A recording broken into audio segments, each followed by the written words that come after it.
I wanted to get a motorcycle for my wife to learn to ride on, and I came upon a good deal on a 2002 Honda XR100. Running condition unknown. The gentleman I bought it from said that he couldn't start it. He put gas in it and it wouldn't run. And I took him at his word. It's pretty much complete. I do have the shrouds for the gas tank, but they're just not installed. They came separate from the bike. There's no fuel in the fuel tank, but it does have good compression when I move the Kickstarter, which is a good sign. And the oil is clean on the dipstick, which is another good sign. So I think the first thing I'm going to do is dump some gas in this tank and see if I can get it running. I got a little bit of fuel out of my truck to put in the motorcycle and see if it runs. I did this without siphoning. If you are intrigued by that idea, click on the link right here and you'll see just how I obtained this fresh gas. So I'll put some fuel in it now. Fuel is now in the tank, and I'll turn this valve on. And it looks like there's some fuel going through this line to the carburetor, which is a good sign. It's not moving very fast though, so maybe the needle valve in the carburetor is stopped up.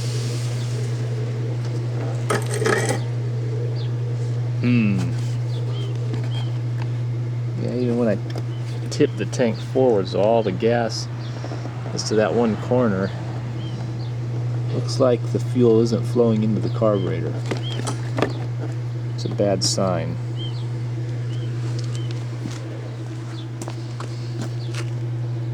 If I take this hose off, I'll just verify there's fuel flowing through the hose when I turn the valve on. Oh yeah, lots of fuel going through that hose. So I think the carburetor cleaning is in order if fuel isn't even getting into the float bowl. Try it one more time.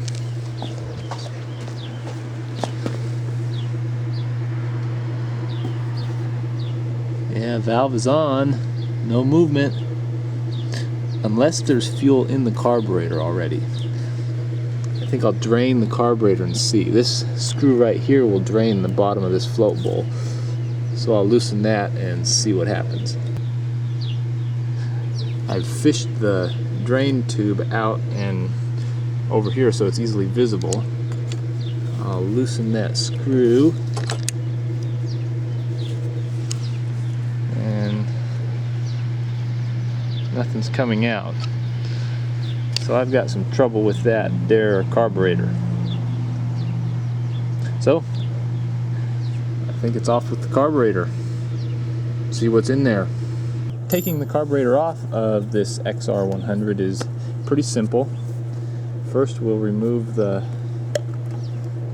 fuel line and remove the slide by loosening this cap.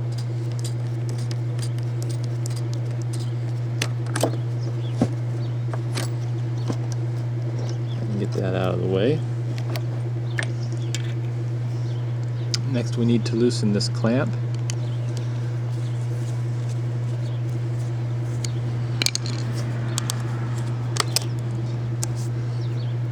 And we need to take off these two nuts that secure the carburetor to the manifold. We do this with a 10mm wrench. That wasn't very tight. Maybe this carburetor has been off recently.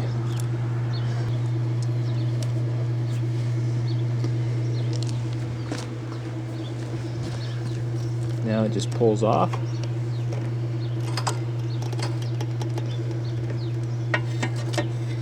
And we'll take this into the laboratory. Well, now I have the carburetor reinstalled. I cleaned it and two major problems arose. One was the needle valve was stuck so that no fuel could get into the carburetor, and also the pilot jet was severely clogged, which meant that even if I did get it running, it wouldn't have idled, and it would have had really poor low speed response if it ran at all. I did videotape that whole procedure of cleaning the carburetor. If you want to have a look at that, you'll find the link right here, but I thought it would be kind of in depth for just a little restoration video. So here's the result.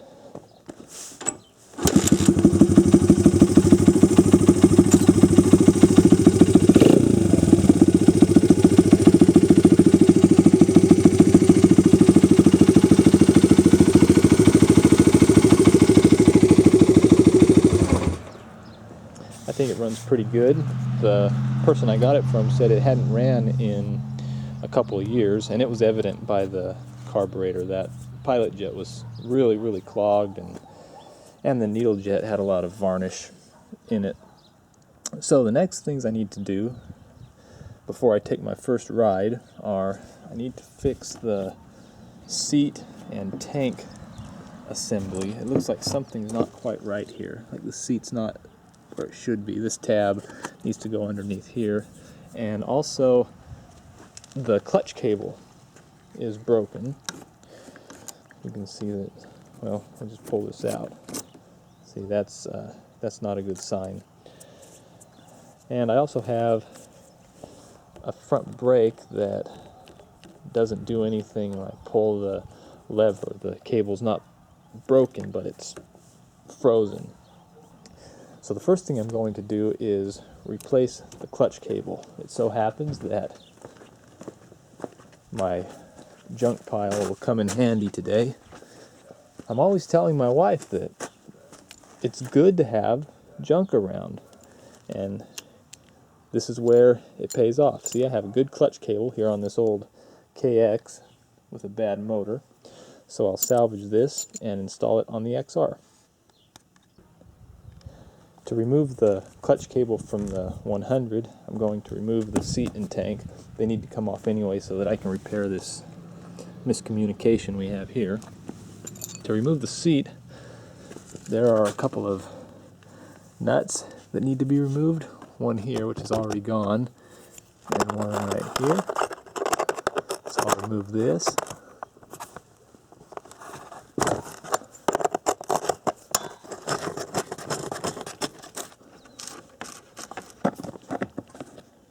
And as for the tank, I'll turn off the fuel valve and take off the fuel line.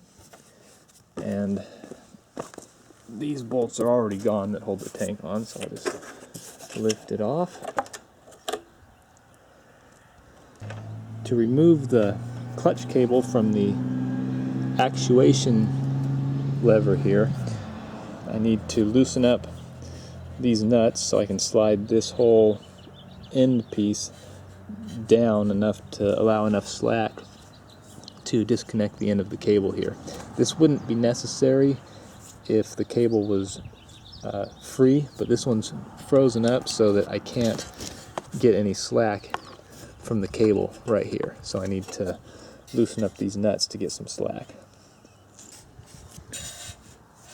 I've got these nuts loosened up, and then I can slide that whole cable assembly down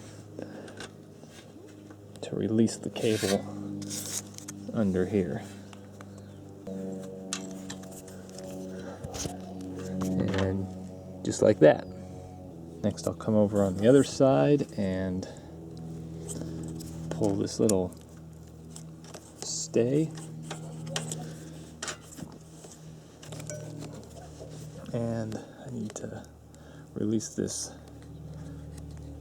tank bumper cushion as well. And with these things removed, I should be able to pull the old cable up and out.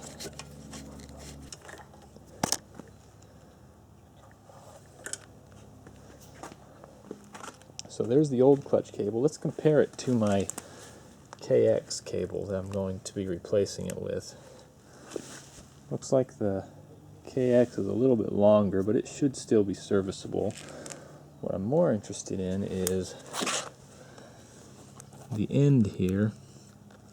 Hopefully there's enough adjustment to make it work, but there's only one way to find out. So I'll install this one in the same place that this one was. I'll even keep the little dust cover and put it on the new cable for aesthetics. After just a little bit of fabrication, I got my clutch working again with my KX125 cable. I did have to do a modification down here because the cable distance from the end of the sheath down to where it attaches to the actuator here, the cable was longer on this KX cable than it was on the XR. I'm talking about the distance right here. On the XR, it was about this much. On the KX, it was here, so I had a little bit too much slack. So what I did was I used a lever adjustment screw, just like this, and kind of wedged it in here between the cable and the holder plate right here. So you can see it's not very elegant, but when I pull the lever here, we have a working clutch.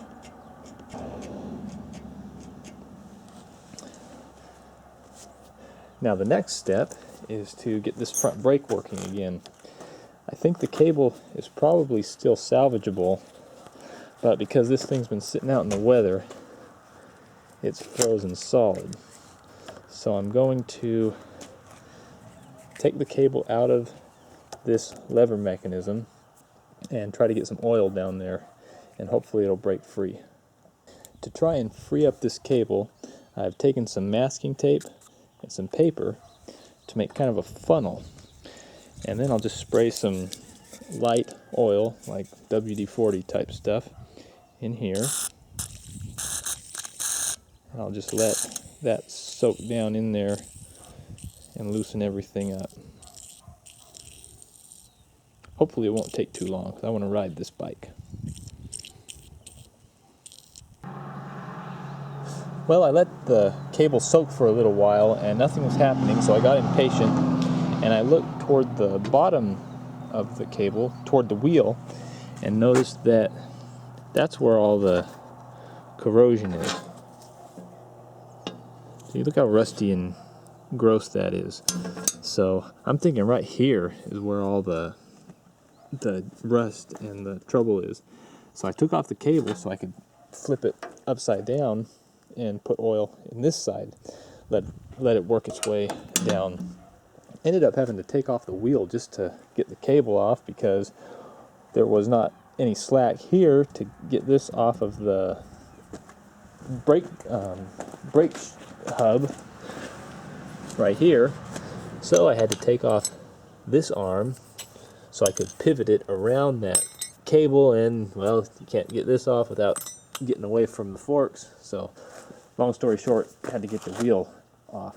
But the wheel looks good on the inside. It looks like hardly any wear at all, if any, on the drum there, which is good.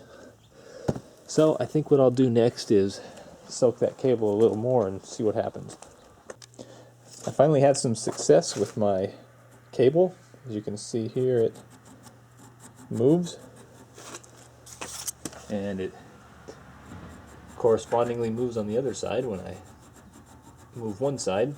And the way I was able to free it is I put this little tube that was included with my lubricant into this rubber boot that's meant as a dust cover, and then I just injected some oil in the tube and at the same time twisted the cable here and kind of bent the sheath like this all the way down the cable, twisted a little more, sprayed a little more, just kind of took my time with it, and eventually it popped loose.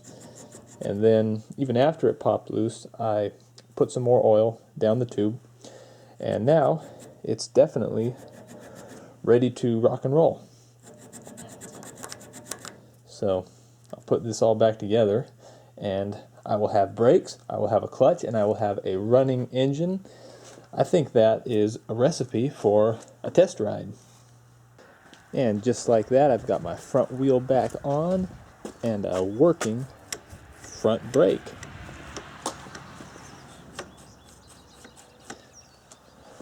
Now I think I'm going to put the tank and seat back on and just see what this thing can do. I got the tank back on. Nothing really exciting to report there, except that I made sure to reinstall the rubber dampener here. And the bike didn't come with any mounting bolts for the tank. If you'll remember, the tank was just kind of sitting on the frame. It wasn't attached. So I found these in the workshop, just some nice bolts with a rounded head. So next I'll just reinstall the seat. The seat is now installed. Let's go for a ride.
I say she runs like a top.